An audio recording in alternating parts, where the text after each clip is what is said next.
이 이야기는 연예 뉴스가 아닙니다. 가족이라는 이름이 얼마나 잔인한 범죄의 가면이 될 수 있는지에 대한 이야기입니다. 2025년 1월 방송인 박수홍의 친형이 무려 1142일 3년이 넘는 재판 끝에 법정 구속됐습니다. 그리고 여기서 끝이 아닙니다. 이제 시선은 또 하나의 숫자로 이동합니다. 198억 원. 단순한 횡령 사건이 아닙니다. 20년 동안 이어진 자산 관리, 신뢰를 전제로 한 가족 경영, 그리고 그 신뢰가 어떻게 체계적으로 붕괴됐는지에 대한 기록입니다. 형은 매니저였고, 형수는 회사 사람이었고, 박수홍은 그저 일만 하면 되는 사람이었습니다. 정산은 없었고, 설명도 없었고, 의심할 이유도 없었습니다. 가족이니까요. 하지만 법원은 말합니다. 이 사건은 단순한 돈 문제가 아니라고, 가족 회사의 허점을 이용해 연예인의 신뢰를 악용했고, 개인의 재산을 넘어 조세 질서와 사회적 신뢰까지 훼손한 중대한 범죄라고. 그리고 지금 형사 재판은 실형으로 한 고비를 넘겼고, 이제 민사소송에서 20년치 정산 198억 원의 진실이 법정 위에 오르려 합니다. 오늘 영상에서는 왜 이 소송 금액이 116억에서 198억으로 커졌는지, 소멸시효 10년이라는 벽을 어떻게 넘어섰는지, 그리고 형사 2심 판결이 이 민사 소송에 어떤 결정적 영향을 미칠 수 있는지까지 차분하게 그러나 피하지 않고 짚어보겠습니다. 이 사건을 이해하려면 감정부터 걷어내야 합니다. 불쌍하다, 안타깝다, 배신당했다, 그건 결과입니다. 핵심은 구조입니다. 박수홍 사건은 흔한 연예인 분쟁이 아닙니다. 소속사와의 다툼도 아니고 정산 실수도 아닙니다. 가족이 모든 돈줄을 쥐고 있었고 감시장치는 없었으며 정산은 20년간 이루어지지 않았습니다.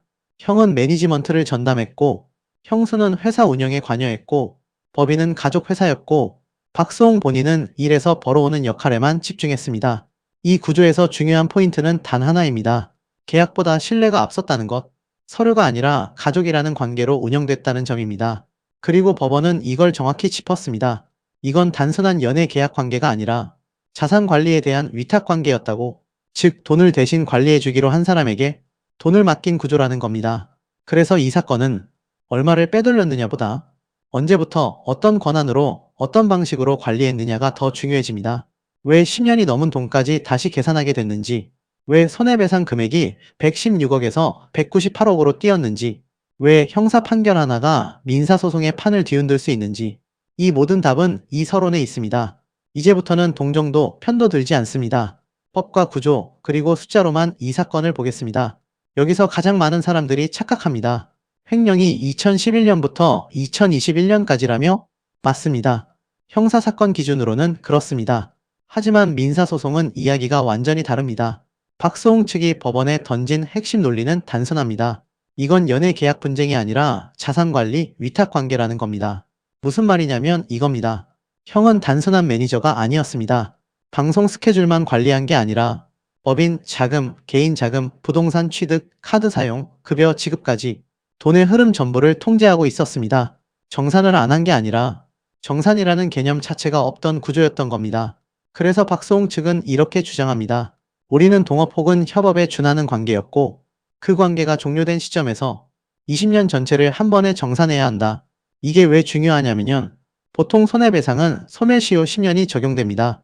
그래서 많은 사람들이 어차피 오래된 건 못 받는 거 아니냐고 말합니다.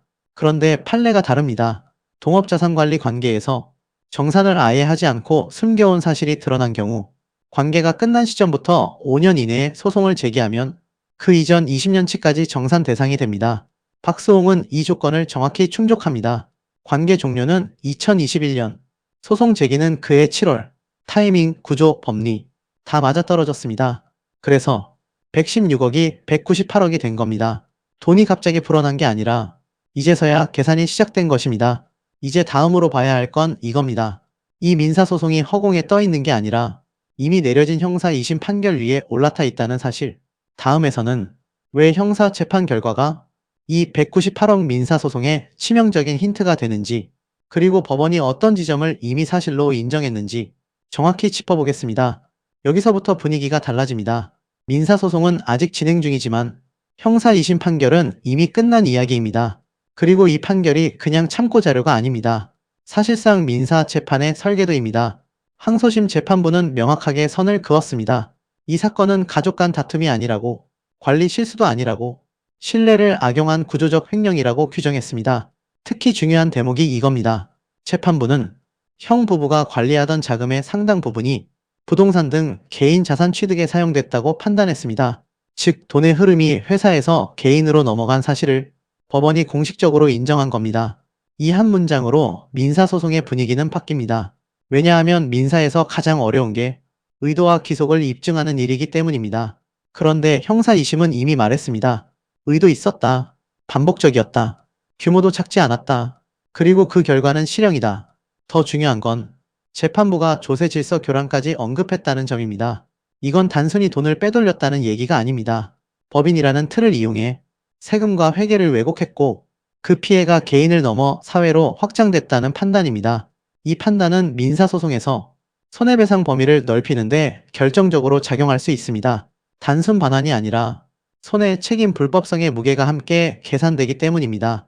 그리고 하나 더, 형은 실형, 형수는 집행유예, 공범 성립 여부는 갈렸지만 횡령 구조 자체는 인정됐습니다.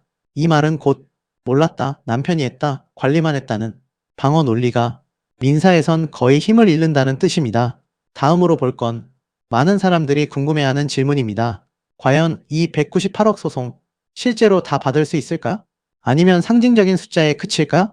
다음 파트에서는 현실적인 회수 가능성, 부동산 자산 추적 문제, 그리고 대법원 상고가 이 판에 어떤 변수가 될 수 있는지까지 냉정하게 따져보겠습니다. 여기서 분위기가 완전히 달라지는 지점이 있습니다. 부모의 발언입니다. 그 말들은 길지 않았고 논리적이지도 않았고 법리와는 아무 상관도 없었습니다. 하지만 그 한마디 한마디가 이 사건의 20년을 설명합니다. 형제끼리 어떻게 그럴 수가 있냐? 우리가 죽을 죄를 지은 것 같다. 가족이 이렇게까지 갈 줄 몰랐다. 이 말들의 공통점은 하나입니다. 누구도 자신을 피해자라고 말하지 않습니다. 대신 모두가 내가 잘못 키웠다. 내가 막지 못했다고 말합니다. 이 지점이 잔인합니다. 돈을 빼돌린 사람도 아니고 계약을 관리한 사람도 아니고 결정을 내린 적도 없는 부모가 가장 먼저 무너집니다. 그리고 이 말 한마디가 왜 박수홍이 20년 동안 정산을 요구하지 못했는지를 설명해 줍니다. 정산을 요구하는 순간 이 부모의 얼굴이 떠올랐을 겁니다. 형제 싸움이 수면 위로 올라오고 부모는 세상 앞에 고개를 들어야 하고 가족은 완전히 갈라집니다. 그래서 침묵이 선택됩니다. 참는 쪽이 버티는 쪽이 되고 말하지 않는 쪽이 책임지는 쪽이 됩니다. 부모의 발언은 형을 감싸는 말이 아니었습니다. 그렇다고 박수홍을 변호하는 말도 아니었습니다. 그저 무너진 사람의 말이었습니다. 그리고 그 말은 이 사건이 단순히 돈을 얼마나 빼돌렸느냐의 문제가 아니라 한 가족이 어디까지 무너졌는지의 문제라는 걸 단번에 보여줍니다. 법원은 냉정합니다. 숫자와 증거만 봅니다. 하지만 부모의 말이 등장하는 순간 이 사건은 숫자를 넘어섭니다. 198억이라는 금액이 더 이상 커 보이지 않는 이유, 20년이라는 시간이 비정상적으로 길게 느껴지는 이유, 그리고 왜 이 사건이 여전히 많은 사람들을 불편하게 만드는지 그 답은 이 부모의 말 속에 있습니다. 다음으로 다시 현실로 돌아가겠습니다. 이 감정의 잔해 위에서 법은 어떤 계산을 하게 될지, 그리고 이 싸움의 끝은 어디까지 갈 수 있는지 말입니다. 여기서부터는 감정 빼고 현실로 갑니다. 많은 사람들이 묻습니다. 그래서 198억 진짜 다 받을 수 있냐? 결론부터 말하면 숫자와 현금은 다릅니다. 민사에서 중요한 건 얼마를 인정받느냐보다 얼마를 실제로 집행할 수 있느냐입니다. 형사 2심 판결에서 재판부는 이미 힌트를 줬습니다. 유출된 자금의 상당 부분이 부동산 등 개인 자산 취득에 사용된 것으로 보인다고. 이 말은 곧 현금은 사라졌지만 형태를 바꾼 자산은 남아있을 가능성이 높다는 뜻입니다. 민사소송에서 승소할 경우 다음 수순은 단순합니다. 부동산 가압류, 계좌보험 유가증권 압류, 필요시 강제 경매, 부족하면 추가 자산 추적, 시간은 걸립니다. 하지만 불가능한 시나리오는 아닙니다. 다만 여기서 중요한 변수가 하나 있습니다. 대법원 상고입니다. 형 부부는 이미 상고장을 제출했습니다. 대법원은 사실심이 아닙니다. 증거를 다시 보지 않습니다. 법리 위반이 있느냐만 봅니다. 즉 형사 유죄의 큰 틀이 뒤집힐 가능성은 높지 않습니다. 하지만 판결이 확정되기 전까지 민사재판부는 속도를 조절할 가능성이 큽니다. 그렇다고 판이 멈추진 않습니다. 이미 항소심에서 횡령 구조, 자금 흐름, 신뢰 배반이 구체적으로 적시됐기 때문입니다. 그래서 이 민사소송은 돈을 다 받느냐 마느냐의 문제가 아니라 어디까지 책임을 물을 수 있느냐의 싸움입니다. 20년 동안 정산되지 않았던 구조, 가족이라는 이유로 봉인돼 있던 회계, 그리고 그 결과에 대해 법원이 어디까지 선을 긋느냐. 이제 마지막으로 정리해 보겠습니다. 이 사건이 왜 단순한 연예인 가족사가 아니라 우리 사회 전체에 던지는 경고가 되었는지, 그리고 이 재판의 진짜 결말이 어디를 향하고 있는지 말입니다. 박수홍 사건은 곧 법적으로는 끝을 향해 갑니다. 형사 재판은 실형까지 왔고 민사소송은 198억이라는 숫자를 놓고 마지막 계산에 들어갔습니다. 하지만 이 사건이 남긴 핵심은 돈이 아닙니다. 가족이면 안전할 거라는 믿음, 오래 함께 했으니 괜찮을 거라는 확신, 설마라는 말로 넘겨온 20년의 시간. 그 모든 게 법정에서는 아무런 보험하게 되지 못했다는 사실입니다. 법원은 분명히 말했습니다. 이건 사적인 다툼이 아니라 신뢰를 이용한 범죄였다고, 가족이라는 관계가 면책 사유가 될 수 없다고, 그리고 이 판결은 연예인만의 이야기도 아닙니다. 가족법인, 가족경영, 명예신탁, 우린 서로 믿잖아로 돌아가는 수많은 구조들의 정확한 경고를 던집니다. 정산 없는 신뢰는 결국 누군가의 리스크가 됩니다. 그게 늦게 터질수록 대가는 더 커집니다. 198억을 다 돌려받을지, 일부만 회수될지, 그건 법원이 결정할 문제입니다. 하지만 하나는 이미 확정됐습니다. 이 사건은 가족이니까 괜찮다는 말을 법적으로 완전히 부숴버렸다는 것, 그리고 이게 박수홍 사건이 연예 뉴스로 소비되면 안 되는 이유입니다. 이제 마지막 장면입니다. 법정도 아니고 판결문도 아닙니다. 돌잔치입니다. 최근 박수홍과 김다혜 부부는 딸 제이의 첫 생일을 공개했습니다. 연예인 동료들이 한자리에 모였고 축하 노래가 울렸고 덕담이 이어졌습니다. 박경림, 이마룡, 김수용, 김용만, 오래 함께한 선배들이 아이 앞에서 웃으며 말합니다. 어렵게 낳은 딸 잘 키우라고. 이수영의 노래가 흐르고 별의 축가가 이어지고 최지우는 이렇게 말합니다. 지난 1년은 기적 같은 선물이었을 것이라고. 이 장면이 중요한 이유는 행복해서가 아닙니다. 대비가 너무 분명하기 때문입니다. 20년 동안 정산받지 못했던 사람, 가족에게서 가장 큰 상처를 입었던 사람, 법정에서 자신의 인생을 숫자로 증명해야 했던 사람이 이제는 아이 앞에서 예쁘게 잘 살겠다고 말합니다. 그리고 박수홍은 이렇게 답합니다. 정말 고맙고 평생 갚으며 살겠다. 이 말은 선언이 아닙니다. 다짐도 아닙니다. 살아남은 사람의 문장입니다. 이 사건은 누가 더 나쁘냐의 이야기가 아닙니다. 돈을 얼마나 돌려받느냐의 문제로도 끝나지 않습니다. 신뢰가 무너졌고 가족이 붕괴됐고 그 폐허 위에서 한 사람은 다시 가정을 만들었습니다. 그래서 이 이야기는 비극으로 끝나지 않습니다. 하지만 그렇다고 해피엔딩이라고 부르기도 어렵습니다. 다만 분명한 건 하나입니다. 법정에서 끝난 싸움과 별개로 인생은 다른 장면으로 계속 흘러간다는 것. 그리고 그 장면이 아이의 첫 생일이라면 그건 이 긴 싸움이 남긴 가장 아이러니하고도 가장 인간적인 결말입니다. 방송인 박수홍 씨의 매니지먼트사를 운영하며 수십억 원을 횡령한 혐의로 기소된 친형 박모 씨가 항소심에서 징역 3년 6개월을 선고받고 법정 구속되는 충격적인 사건이 발생했습니다. 이 소식이 전해지자마자 아내 이모 씨는 법정을 나오며 오열의 많은 이들의 분노를 자아냈습니다. 자세히 한번 알아보겠습니다. 서울고등법원 제7형사부는 오늘 19일 박 씨 부부에 대한 항소심 선고기일을 열었습니다. 재판부는 박 씨에게 징역 3년 6개월을 선고하고 도주 우려가 있다고 판단해 그 자리에서 법정 구속을 명했습니다. 이는 1심에서 선고된 징역 2년보다 형량이 대폭 높아진 것으로 검찰이 항소심에서 구형했던 징역 7년에는 미치지 못하지만 박 씨에게는 더욱 무거운 책임이 지워진 셈입니다. 이로써 박수홍 씨 측이 줄곧 주장해온 친형의 범죄 행위에 대한 사법부의 판단이 더욱 명확해졌다고 볼 수 있습니다. 무엇보다 놀라운 것은 1심에서 무죄 판결을 받았던 그의 아내 이 씨에 대한 판결이 뒤집혔다는 점입니다. 재판부는 이 씨에게 징역 1년 6개월의 집행유예 2년을 선고하고 사회봉사 120시간을 명령했습니다. 이는 형제 간의 금전 문제에서 형수의 역할이 결코 작지 않았음을 법원이 인정한 것으로 해석됩니다. 1심 판결 이후 박수홍 씨 측은 형수의 무죄 판결에 대해 강하게 이의를 제기해왔는데 항소심에서 이러한 주장이 받아들여지며 사건의 새로운 국면을 맞이하게 되었습니다. 재판부는 박 씨의 범행 수법에 대해 죄질이 매우 불량하다고 강하게 질타했습니다. 이어 우리 사회의 도덕적 해이 등 윤리적 논란을 오랫동안 불러일으키는 등 상당한 악영향을 끼쳤다며 양형 이유를 명확히 밝혔습니다. 박 씨가 그동안 회사 운영에 관여하지 않았고 법인카드를 개인적인 용도로 사용하면 안 된다는 점을 몰랐다는 등 변명으로 일관한 점 또한 불리한 양형 요소로 작용했다고 재판부는 설명했습니다. 이는 단순한 횡령을 넘어 가족이라는 신뢰, 관계를 악용하여 공분을 샀던 박 씨의 행태가 사법부의 엄정한 심판을 받았음을 의미합니다. 특히 자신의 잘못을 인정하기보다는 책임 회피에 급급했던 박 씨의 태도가 형량, 상향에 결정적인 영향을 미쳤음을 엿볼 수 있는 대목입니다. 특히 재판부는 1심과 달리 박 씨, 아내가 박 씨와 함께 법인카드 2,600만 원을 개인 용도로 사용한 부분을 유죄로 인정했습니다.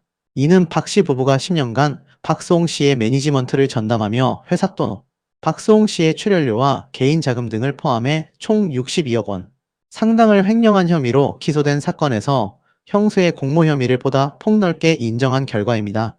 이로써 형수 이 씨는 단순한 방조가 아닌 적극적인 범행 가담자로 법적 책임을 지게 되었으며, 이는 많은 네티즌들이 1심 판결에 대해 제기했던 불만을 해소하는 중요한 요소로 작용했습니다. 앞서 지난해 2월 1심 재판부는 박 씨가 회사 자금 20억 원을 횡령한 혐의만 일부 인정하고 박수홍 씨의 개인 자금 16억 원가량을 개인적으로 사용한 혐의는 무죄로 판단해 징역 2년을 선고한 바 있습니다. 당시에는 도주나 증거인멸 우려가 없는 점 등을 고려해 법정 구속은 면했었습니다.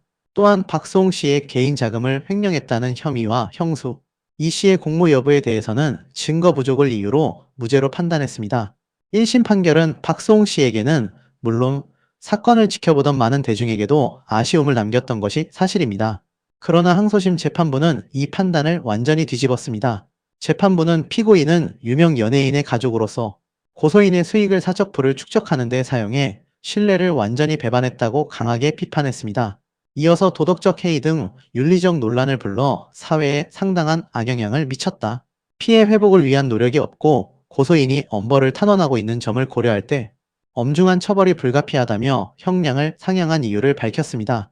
형수 이 씨에 대해서도 법인카드 사적, 사용 등 횡령 가담이 인정된다며 유죄로 판단함으로써 1심과는 확연히 다른 결론을 내렸습니다. 재판부의 이러한 강경한 입장은 가족이라는 울타리 안에서 벌어진 범죄에 대해 더욱 엄격한 잣대를 적용하겠다는 의지를 보여준 것으로 풀이됩니다. 피고인 측이 피해 회복을 위한 실질적인 노력을 기울이지 않은 점, 그리고 피해자인 박수홍 씨가 지속적으로 엄벌을 탄원해 온 점 등이 형량 상향에 중요한 고려 요소로 작용한 것으로 보입니다. 최후 진술에서 박 씨는 가족을 위해 한 일인데 수년간 수사와 재판을 받고 대중의 지탄을 받는 것이 믿기지 않는다며 연로한 부모를 언급하며 선처를 호소했습니다. 형수 이 씨 역시 다시 같은 실수를 하지 않도록 남편을 지켜보겠다고 말했지만 이들 두 사람 모두 박수홍 씨에게 직접적인 사과는 하지 않아 많은 이들의 공분을 샀습니다. 법정에서 선처를 호소하는 태도와 달리 정작 피해자인 동생에게는 이런 방구의 사과도 없었다는 점은 대중의 비난을 더욱 증폭시키는 요인이 되었습니다. 이는 그들이 여전히 자신들의 잘못을 진심으로 뉘우치지 못하고 있다는 인상을 주기에 충분했습니다. 박수홍 씨는 앞서 증인으로 법정에 출석해 가장 믿을 수 있는 형제라고 생각해 모든 것을 맡겼다. 막상 뚜껑을 열고 나니 죽고 싶을 만큼 참혹했다고 토로하며 엄벌을 요청한 바 있어 이번 항소심 판결이 그에게는 조금이나마 큰 위안이 될 것으로 보입니다. 그는 오랜 시간 동안 가족이라는 이름 뒤에 숨겨진 배신감과 재산상의 손실로 인해 극심한 고통을 겪어왔습니다. 이번 판결은 그가 겪었던 아픔에 대한 법적 정의를 구현하는 첫걸음이 될 것입니다. 선고 직후 법정을 빠져나온 이 씨는 충격을 감추지 못한 채 오열하며 이건 말이 안 된다, 언제 끝나냐, 꿈이라고 말해달라, 너무 힘들어서 못할 것 같다, 이건 잘못됐다 등 비통한 심정을 쏟아냈습니다. 그의 모습은 재판 결과에 대한 극심한 좌절과 현실 부정의 감정을 여실히 드러냈습니다. 그녀의 절규는 마치 오랜 시간 쌓아온 허상이 무너지는 순간을 보는 듯 했습니다. 하지만 이러한 오열이 과연 진심에서 우러나온 반성 때문인지 아니면 자신들의 계획이 수포로 돌아간 것에 대한 분노와 좌절 때문인지는 의문으로 남습니다. 앞서 지난달 열린 항소심 결심 공판에서 검찰은 1심과 동일하게 박 씨에게 징역 7년, 이 씨에게 징역 3년을 선고해달라고 요청했습니다. 최후 변론에서 박수홍 씨 친형 박 씨는 이 사건으로 인해 많은 분들에게 심려를 끼쳐드려 죄송하다는 말씀을 드리고 싶다. 제 불찰로 일어난 일로 매일 반성하고 뉘우치는 마음으로 지내고 있다. 연세 드신 부모님을 볼 때마다 또 공황장애가 생긴 어린 딸을 볼 때마다 가슴이 슬프고 가슴이 아프다고 눈물을 보이며 선처를 호소하기도 했습니다. 자신의 가족의 고통을 언급하며 동정심을 유발하려 했지만 정작 피해자인 동생 박수홍 씨에게는 어떠한 진정성 있는 사과도 없었다는 점은 대중의 차가운 시선을 피할 수 없게 만들었습니다. 그러나 이 사건에는 또 다른 충격적인 사실들이 존재했습니다. 박수홍 씨의 친형 부부가 박수홍 씨 명의로 사망보험 8개, 총 10억 원어치를 가입했다는 사실입니다. 8개 중 6개는 보험 수익자가 법정 상속인으로 2개는 법인으로 되어 있다고 밝혀졌습니다. 이 법인 중 한 곳은 박수홍 씨와 그의 형이 지분을 5대5로 나눠 가진 곳이고 다른 한 곳은 친형과 그의 직계 가족들이 이름을 올린 곳이라고 전해져 더욱 논란이 일었습니다. 이 사망보험 가입 사실은 단순한 재산 횡령을 넘어 박수홍 씨의 생명까지도 위협할 수 있는 불순한 의도가 있었던 것이 아니냐는 의혹을 강하게 불러일으켰습니다. 많은 사람들은 이 사실에 경악하며 친형 부부의 도덕적 해이를 강력히 비판했습니다. 이는 단순한 금전적 이득을 넘어 인간으로서의 기본적인 도리를 저버린 행위로 비춰질 수밖에 없습니다. 검찰에 따르면 이 씨는 카카오톡 단체 대화방에서 자신과 남편이 자금을 횡령했다는 박수홍 씨의 주장이 허위라고 하거나 박수홍 씨가 방송 출연 당시 여성과 동거했다는 등의 메시지를 남기며 박수홍 씨를 비방했던 것으로 드러났습니다. 이에 검찰은 재판에서 이 씨에게 징역 10개월을 선고해달라고 요청했습니다. 이러한 행위는 법정에서의 진실 공방과는 별개로 박수홍 씨의 명예를 훼손하고 대중적 이미지를 실추시키려는 의도가 다분했음이 드러나 더욱 공분을 샀습니다. 이 씨의 변호인은 지인들과 있는 단톡방에서 잘못된 사실을 바로잡고자 얘기를 나눈 것이고 갑작스러운 기사로 부부와 자녀들까지 범죄자로 낙인 찍힌 상황에서 지인들에게 하소연한 것에 불과했다. 피해자에 대한 비방 의사가 없었다고 주장하며 선처를 호소했습니다. 형수 이 씨 역시 최후 변론에서 댓글 하나로 116억 원을 횡령한 사람으로 낙인이 찍혔고 아이들을 향한 비난이 이어졌다. 이로 인해 딸은 정신적 충격을 받고 정신과 치료와 심리상담 치료를 받고 있다라며 눈물로 선처를 호소했습니다. 자신의 자녀가 겪는 고통을 강조하며 동정심을 호소하는 전략을 사용했지만 그녀의 과거 언행들은 이러한 주장의 진정성을 의심케 했습니다. 하지만 공개된 단체 대화방 메시지 내용은 그녀의 주장과는 사뭇 달랐습니다. 이 씨는 지인들에게 그냥 달아. 박수홍 씨랑 같이 사는 여자가 있던데요? 같은 댓글을 쓰라며 지시를 내렸던 것으로 확인됐습니다. 이는 박수홍 씨와 그의 아내를 둘러싼 근거 없는 소문을 의도적으로 유포하려 했던 명백한 증거로 보입니다.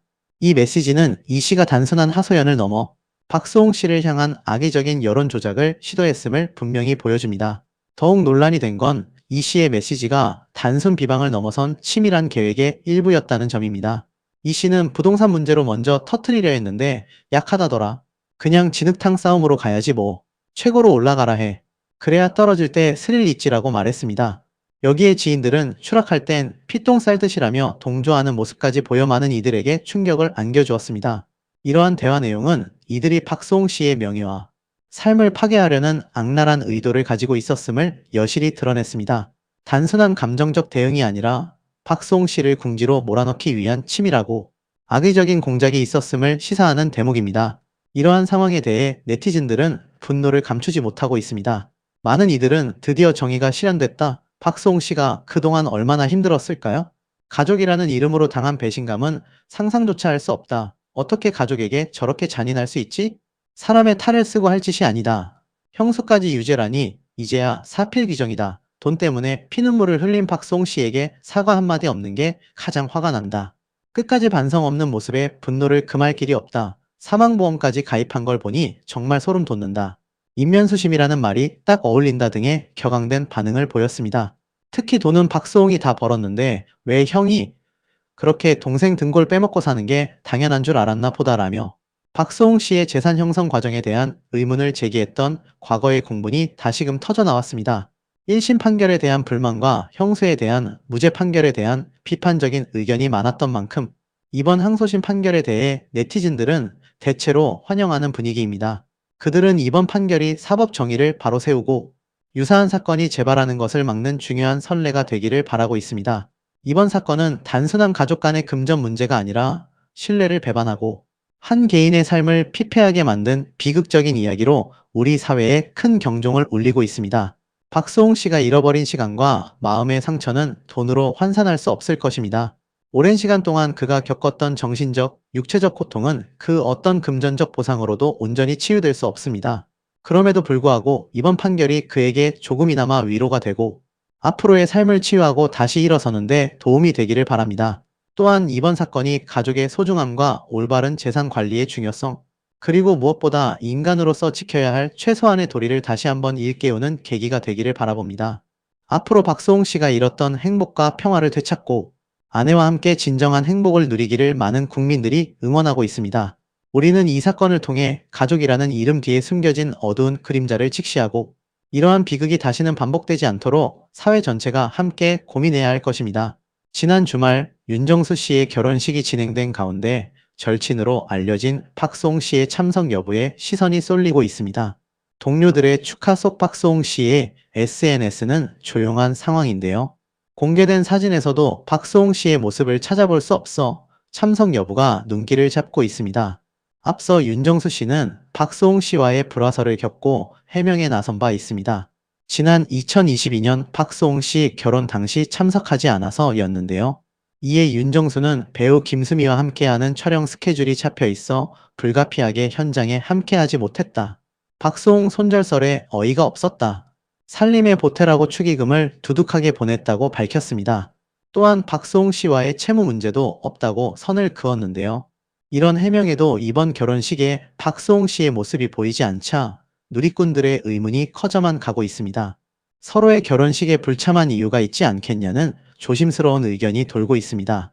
한편 박소홍 씨 사건을 떠올릴 때 많은 사람들은 이렇게 말합니다. 언젠가 끝나겠지. 그냥 가족 간의 문제 아니었나? 왜 이렇게 오래 끌리는 거지?